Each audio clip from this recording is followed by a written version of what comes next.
Si Kuya Edo, nahuli po natin. Mag-isa lang po dito. Ay, may kasama pala sa gym. May kasama po. Tago lang po natin.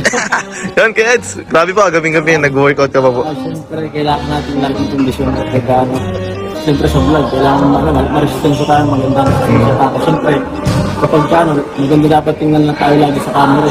Yun, parang nagpapakondisyon ka na pa. Manliligaw ka na daw pa eh. Oh my God! Grabe. Napanood ko na po. Grabe po. Grabe si Kuya Edo po, nagpapalakas.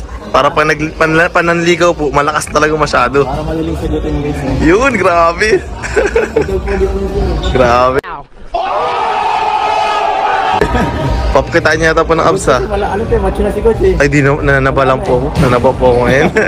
Puro kain pa. Ay, grabe pala sa Kalinga, puro kain. Solid.